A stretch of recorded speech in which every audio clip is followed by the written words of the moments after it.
Hi guys, and welcome back to my channel. So it's been a week since I checked in with you and said, hey, I'm 4 years post-op. I've regained 50 pounds, which is half of the weight that I had lost in the last 4 years.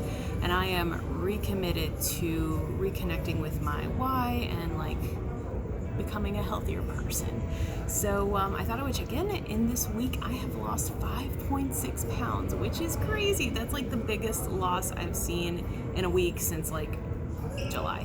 And I'm just really pleased with myself. It's going really well. Something mentally just clicked for me, in terms of not what I was eating, because even before I was eating a ketogenic diet, that has, people always say it has to be a lifestyle, not a diet. That has already become a part of my life through and through. I don't eat sweets or sugary things or candy or bread, like pasta or rice. That's just not part of my life anymore, but I was eating in excess, and that is how I gained this weight. And I, in this last week, was able to find a headspace where I stuck to my caloric allotment and didn't feel the need to go above and beyond that. And even before, in these last several months that I'd really been struggling, I realized it wasn't a hunger issue, it was a stress issue. So what I've started doing actually is I've actually started journaling, and I've journaled a lot in my life for mental health's sake, but I don't know, I think periods of my life I journal a lot, if there's something on my mind or if there's something I'm just stressed about or thinking through or working through, and in periods when that's not the case, I'll just kind of journal in the morning just to check in with myself.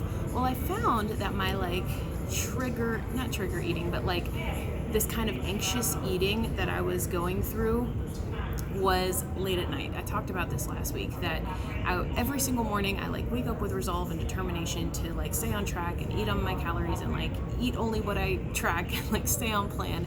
And from the moment I wake up at 6:37 in the morning until 7 p.m. I'd be perfect. And then just in the evening I'd be mentally just drained and exhausted and not dealing with stress and exhaustion in the right way and just snacking, So what I've started doing this week is journaling in that time. And I never journal at night. That's a weird, for me it's weird. I don't know what time you journal. Some people journal right before bed all the time. And I mean, 7 p.m. isn't my bedtime. That's just the time when I'm done with all the things for the day usually. And so anyway, it's been really interesting to just kind of check in with myself and how I'm actually feeling, because like I said, it's not hunger at that point. It's just munchies, anxious, and sometimes it's just relief because the day is done. It's just feelings. It was eating my feelings, and that is very much a thing. So I'm working through that in a good mental health way, and I'm really proud of myself, and I thought I would share that. Maybe it will be helpful for you too if you find yourself stress eating. People always say, oh, if you're stressed out, go for a walk or take a bath or whatever, but that's not always convenient based on what you're doing and where you are in the day. But I think that journaling, I like to write on paper, but even if you're just journaling on your phone, it's a good, quick outlet to work through what you're thinking about, what you're feeling, and to sometimes even figure out what you're feeling.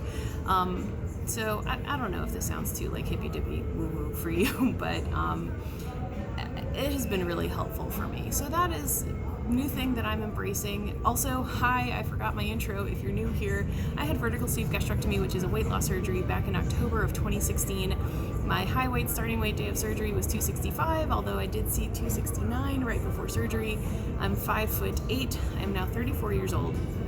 Had the surgery in Morristown, New Jersey, where I was living at the time. Now I live in New Orleans, where I'm from. In my first 14 months post-op, I lost 100 pounds and reached my goal weight of 165, and in the subsequent 3 years, I regained 50 pounds. And in last week's video, which I will link below, I talked about kind of how that happened. But I'm recommitted to losing it, and I'm feeling really good, and just it snowballs, you feel like you had a successful day, and so you just want to keep that going, and you just wake up with this. I always wake up with a renewed energy, but it helps, it just puts you in a good mood to know that you're on the right track, and that you can keep that going. So Anyway, you might notice I'm at the airport right now. I'm taking a little teeny tiny trip just to visit a friend for like 3 days, and I am determined to not let this derail me. Again, working through all the mental stuff that goes with overeating, I know that for me, travel and food are like very closely connected.